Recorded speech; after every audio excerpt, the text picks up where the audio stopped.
Today we can discuss the topic energy and momentum in an electromagnetic field or waves.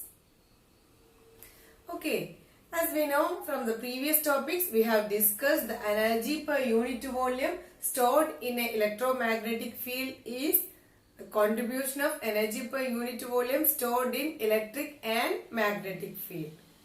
In this, epsilon 0 E square by 2 is the contribution of energy stored per unit volume in an electric field, and B square by 2 mu 0 represent the energy stored per unit volume in a magnetic field.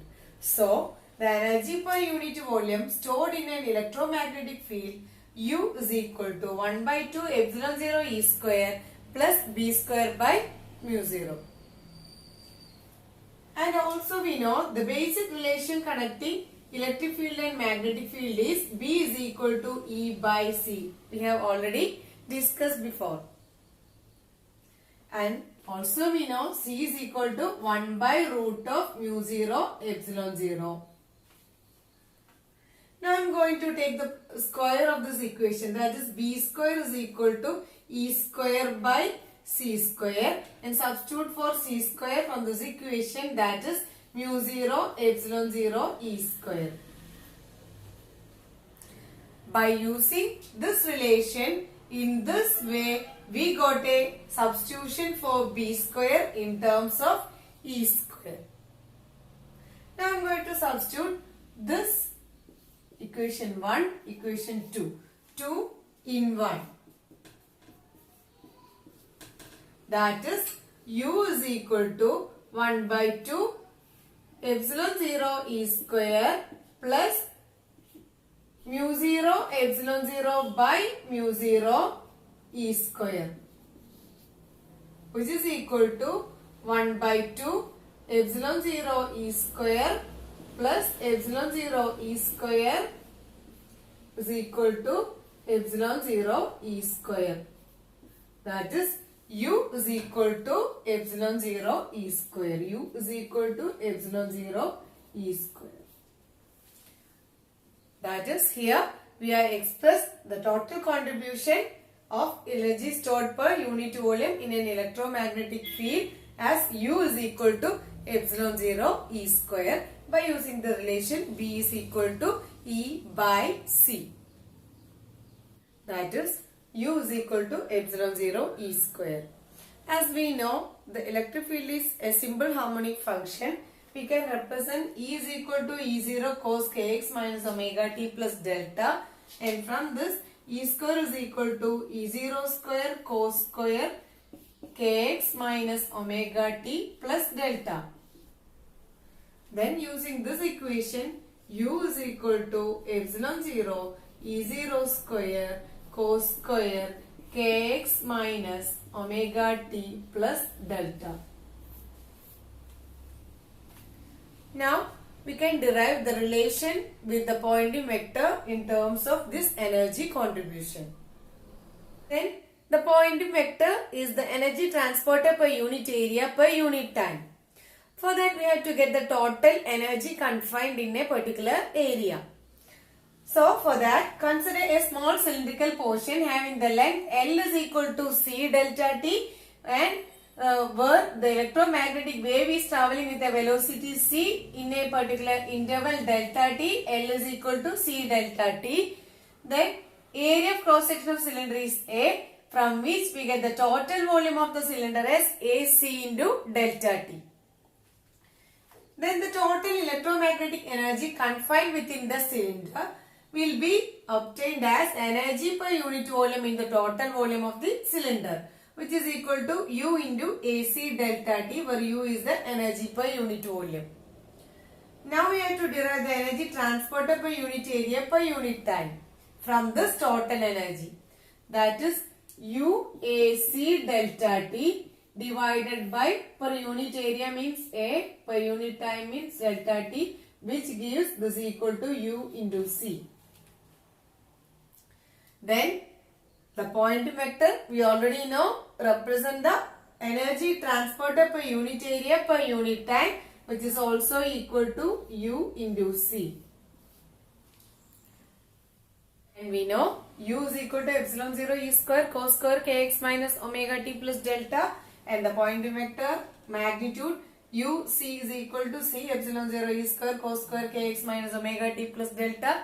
When we consider the vector representation, u c into direction k, that's equal to c epsilon 0 e square cos square kx minus omega t plus delta unit vector k.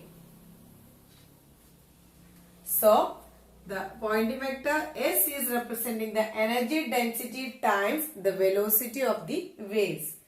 And still now we have discussed that simply u is equal to epsilon 0 e square, and by using the simple harmonic representation, u is equal to epsilon 0 e square cos square into kx minus omega t plus delta, and the Poynting vector S is equal to u into c and the direction of propagation. So, dears, when the electromagnetic wave is traveling, it carries energy. That energy is represented using the Poynting vector, which is the energy transported per unit area per unit time, or energy flux density transported during an electromagnetic wave traveling. Then one more thing is that when the electromagnetic wave is traveling, not only it carries the energy, it also carries the momentum contribution also. So we can go through the momentum. As we know, from the relativistic case, the relation between E square and momentum and mass is equal to E square is equal to P square C square plus M square C raised to 4. For a massless particles like photon, we can say E square is equal to P square C square, or P is equal to E by C. In this, the momentum will be obtained as the energy per velocity in vacuum. Here we are using this representation, that is the momentum carried out in an electromagnetic wave is magnitude is equal to energy per velocity in vacuum. So, we know energy U is equal to epsilon 0 E square, and also S is equal to UC. That is U is equal to S by C. In P is equal to energy S by C into divided by velocity in vacuum, that is S by C square. And also we can write P is equal to Poynting vector S by C square. That is P is equal to S by C square. We know S is equal to UC into unit vector, that is C epsilon 0 E0 square cos square kx minus omega t plus delta into direction of propagation. That is S by C square means C epsilon 0 E0 square cos square kx minus omega t plus delta into unit vector k divided by C square, which gives P is equal to epsilon 0 E0 square cos square kx minus omega t plus delta into unit vector k divided by C. This is the expression for momentum.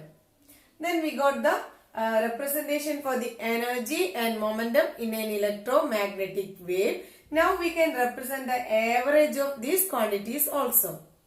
We can consider an example of electromagnetic wave as light, and its wavelength is too short and its period is so brief. In such a case, we can replace the fluctuating term, the square of cosine, from this using the average value. For a complete period of cycle, cos square theta is equal to 1 by 2. That is, U is equal to 1 by 2 epsilon 0 E0 square, when we replace the average of cos square as 1 by 2. And also we know S is equal to UC into K, and P is equal to S by C square. So S is equal to UC, that is 1 by 2 C epsilon 0 E0 square K, and also here 1 by 2 epsilon 0 E0 square by C unit vector K. the intensity of an EM wave I is the average of the Poynting vector. That is the I is equal to C epsilon 0 E0 square by 2. That is the average power per unit area transported by an electromagnetic wave is called the intensity of an electromagnetic wave, which is equal to C epsilon 0 E0 square by 2. In all these cases, this symbol is known as the expectation value, and it is used to get the time average over a complete cycle, and it is read as expectation value.